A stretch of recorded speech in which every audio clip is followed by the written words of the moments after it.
Hari ini kita akan belajar tema 1, subtema 1, pembelajaran 3, kelas 6.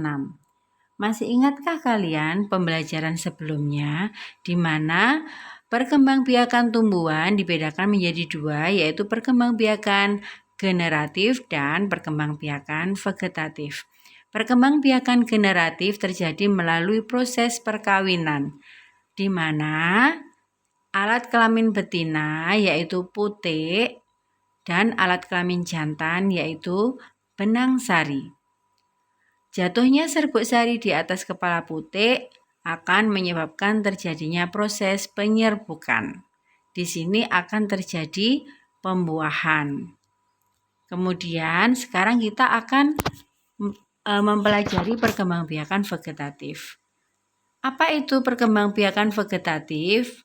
Yaitu perkembangbiakan tumbuhan tanpa melalui perkawinan. Perkembangbiakan vegetatif alami dibedakan menjadi dua, yaitu vegetatif alami dan vegetatif buatan. Vegetatif alami terjadi dengan sendirinya tanpa campur tangan manusia. Sedangkan vegetatif buatan terjadi karena bantuan manusia. Macam-macam perkembangbiakan vegetatif. Vegetatif alami contohnya spora, tunas, tunas adventif, umbi lapis, umbi akar, umbi batang, rizoma, akar tinggal, geragih atau stolon. Kemudian vegetatif buatan mencangkok, setek, menyambung atau mengenten, kemudian merunduk. Nah, hari ini kita akan mempelajari tentang perkembangbiakan vegetatif alami saja. Spora. Kotak spora atau sporangium akan pecah, lalu spora akan keluar dan jatuh di tempat yang cocok. Spora tersebut akan tumbuh menjadi tanaman baru. Contoh tanaman yang berkembang biak dengan spora adalah lumut, tanaman pakis, dan tumbuhan paku. Di sebelah kanan ini bisa kalian lihat contoh tanaman pakis, di mana kalau kita zoom atau kita dekatkan, dalam tanaman pakis tersebut akan terlihat bintil-bintil, itu adalah namanya spora. Ya, spora tersebut akan jatuh ke dalam tanah dan tumbuh menjadi tanaman baru. Kemudian perkembangbiakan vegetatif alami selanjutnya yaitu tunas. Tunas adalah bagian muda yang baru tumbuh dari bagian tubuh induk tumbuhan. Contohnya pisang dan bambu. Kalau kalian lihat sebelah kanan pohon bambu tersebut, biasanya di kanan kirinya akan tumbuh tunas. Nah, tunas tersebut akan tumbuh menjadi tanaman baru. Demikian juga dengan tanaman pisang. Perkembangbiakan vegetatif alami selanjutnya yaitu tunas adventif. Apa itu tunas adventif? Yaitu tunas yang tumbuh dan muncul pada daun. Contohnya cocor bebek. Kalau kalian lihat gambarnya ini, daun tanaman cocor bebek tumbuh tunas. Nah, ini adalah namanya perkembangbiakan secara tunas adventif.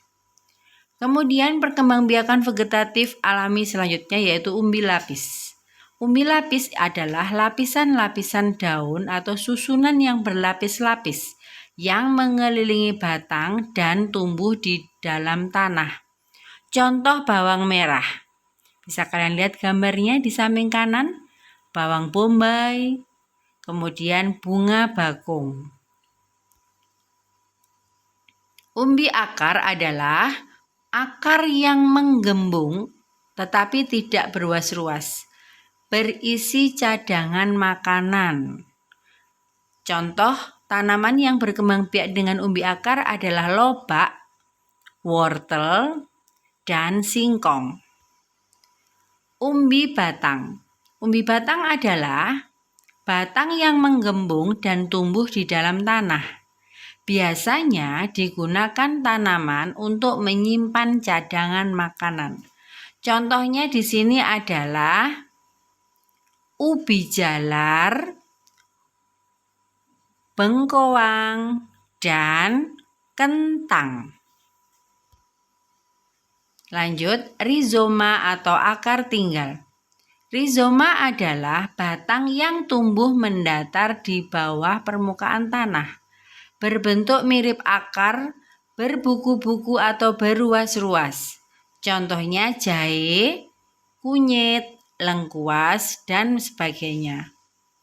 Kemudian perkembangbiakan vegetatif selanjutnya yaitu gerage atau stolon. Gerage atau stolon adalah batang yang tumbuh mendatar di atas permukaan tanah. Contohnya adalah tanaman stroberi, arbei, dan rumput teki. Kalau kalian lihat sebelah kanan, batangnya adalah tumbuh mendatar di atas permukaan tanah. Nah, anak-anak, tugas kalian adalah melengkapi tabel berikut ini, di mana tadi sudah dijelaskan tentang 8 macam perkembangbiakan secara vegetatif alami. Ya, di kolom kedua ini kalian tuliskan contoh jenis vegetatif alaminya, kemudian contohnya. Contohnya ditulis selengkap-lengkapnya sesuai penjelasan sebelumnya. Demikian anak-anak penjelasan Bu Ani. Selamat mengerjakan.